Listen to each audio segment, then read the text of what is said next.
Peter White, un père travailleur, a élevé seul sa fille Mary, âgée de 12 ans. Un jour, après avoir remarqué que sa fille ne rentrait plus chez elle avec son ami comme elle le faisait toujours, il a décidé de la suivre, ce qui l'a conduit à une découverte surprenante. Peter était un homme d'affaires dévoué qui a commencé à travailler à domicile lorsque sa femme Annika est décédée il y a quelques années.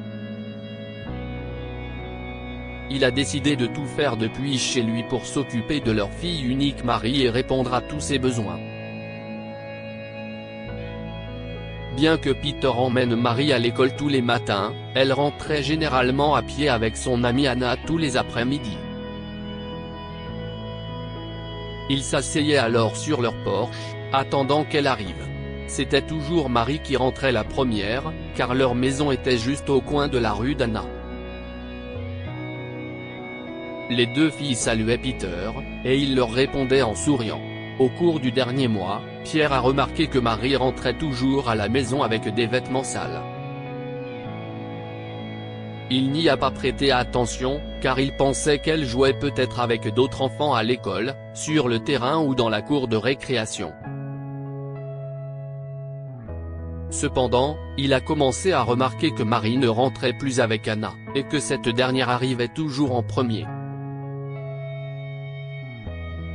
Mary suivait généralement au bout de 20 à 30 minutes. Il a donc décidé de demander à la mère d'Anna ce qui s'était passé. « Salut Lucie, comment vas-tu ? Je me demandais juste. Est-ce qu'il se passe quelque chose entre Anna et Mary ? J'ai remarqué qu'elles ne rentrent plus ensemble après l'école », a-t-il demandé. « Salut Peter, les filles ont encore une de ces querelles.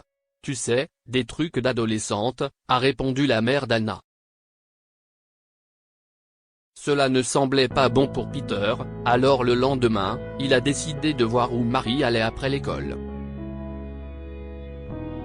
Peter attendait dans sa voiture de l'autre côté de l'école.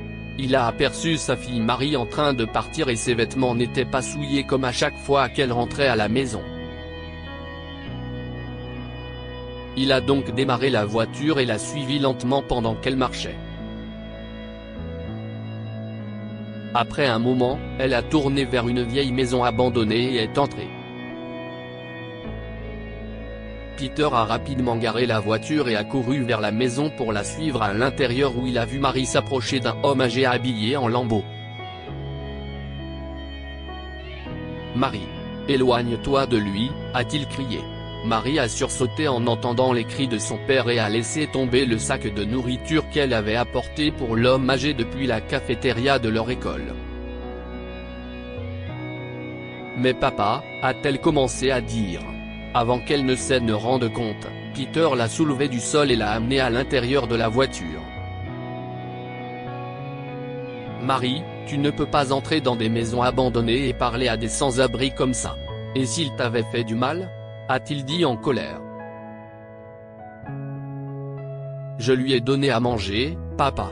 Il ne m'a jamais touché, jamais », a répondu Mary en larmes après que son père a haussé le ton à son égard. Ce n'est pas parce qu'il ne l'a pas fait qu'il ne pourra pas le faire à l'avenir. Et puis, il y a beaucoup de dangers dehors. Tu ne peux pas traîner seul dans des endroits dangereux. Promets-moi, Mary. Tu ne retourneras pas là-bas, a-t-il encore dit, encore secoué par la découverte surprenante qu'il vient de faire. Hésitante, Mary a hoché la tête. « Je te le promets. Mais papa, tu peux aller chercher les dessins qu'il a fait pour moi ? S'il te plaît, je veux les dessins », a-t-elle plaidé. Mary n'arrêtait pas de pleurer, alors après l'avoir ramenée à la maison, Peter est retourné à la maison abandonnée et a vu le même homme assis sur le sol. « Ma fille n'arrête pas de parler des dessins qu'elle a laissés ici », a dit Peter. Le sans-abri lui a tranquillement tendu des morceaux de papier. Peter a été surpris de voir qu'il s'agissait de portraits de sa défunte épouse. « Votre fille est une gentille jeune fille. Un jour, j'étais très malade et j'avais faim, et j'étais allongé sur le sol parce que j'étais épuisé. Marie voulait m'aider, mais son ami lui a dit de s'éloigner de moi. Marie est restée, tandis que son amie, furieuse, a couru chez elle, a commencé à expliquer l'homme. Elle m'a acheté un sandwich et du thé, et après que j'ai lentement récupéré, elle m'a aidé à marcher jusqu'à la maison où je loge. Nous avons parlé pendant un moment, et je lui ai dit que j'étais un artiste. Elle m'a donné du matériel d'art et m'a demandé de dessiner sa défunte mère, a-t-il ajouté. Le sans-abri a révélé qu'il n'a jamais demandé de paiement pour les dessins, mais que Marie venait toujours lui apporter des sandwichs. Il a partagé, si est une fille tellement gentille. J'étais heureux de faire les portraits gratuitement parce que je voyais à quel point il comptait pour elle, mais elle avait toujours de la nourriture pour moi. Elle attendait que je finisse de dessiner en s'asseyant sur le sol avec moi. Si est pourquoi elle finissait toujours par salir ses vêtements. Pierre s'est immédiatement senti coupable d'avoir mal jugé cet homme.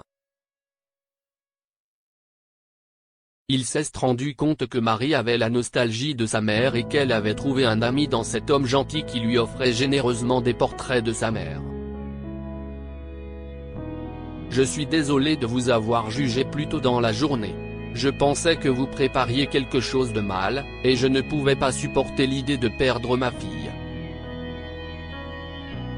Je suis désolé, et je vous remercie d'avoir gardé l'image de sa mère vivante dans son cœur et dans son esprit, a-t-il dit. À ce moment-là, le sans-abri lui a tendu son dernier dessin. Si est le dessin qu'elle m'a demandé de faire hier. Je l'ai terminé aujourd'hui, et j'allais le lui donner, a-t-il dit. Peter a pris le morceau de papier dans ses mains et a vu que c'était un dessin de leur famille. Lui, Marie et sa défunte épouse Annika riaient alors qu'ils dînaient ensemble. Peter n'a pas pu s'empêcher de pleurer. Si est magnifique, a-t-il dit. Merci beaucoup. Je vais le faire encadrer. Après s'être calmé, il a commencé à poser une question à l'homme. Mon meilleur ami possède un magasin d'art à proximité. Il engage des artistes pour ses expositions et ses spectacles artistiques. Cela vous intéresserait-il de faire un essai? L'homme a souri. Je serais ravi. Je vous remercie. Cela fait un moment que je campe dans cet endroit abandonné. J'aimerais avoir une autre chance de vivre normalement, a-t-il répondu. Ce fut le début d'un beau changement dans sa vie, qui lui a permis de manger, de dormir et de vivre confortablement tout en faisant quelque chose qu'il aimait vraiment. Après avoir gagné constamment de l'argent grâce au magasin d'art, il a pu louer un petit atelier et y vivre également. Il recevait des commandes d'art et commençait à bien gagner sa vie. Pendant ce temps, il est resté ami avec Pierre et Marie, qu'il invitait fréquemment à dîner. Il commençait également à donner des leçons à Marie, car la jeune fille s'intéressait à l'art. Que pouvons-nous apprendre de cette histoire? Ce n'est pas parce qu'une personne a moins de chance dans la vie qu'elle est mauvaise. Les sans-abri sont souvent considérés à tort comme paresseux, incompétents, voire dangereux. Cependant, ce que beaucoup ne réalisent pas, c'est que parfois, ils ont simplement tiré de mauvaises cartes dans la vie. Il n'est jamais trop tard pour prendre un nouveau départ. Bien que le sans-abri ait vécu dans la pauvreté, son talent lui a permis de prendre un nouveau départ et de gagner sa vie. Partagez cette histoire avec vos proches. Elle pourrait les inspirer et illuminer leur journée. Lire aussi, une femme riche apprend que sa fille de 10 ans se rend dans un bâtiment abandonné tous les jours après ses cours de dance. Histoire du jour. Abonnez-vous à Amon Mama sur Google News.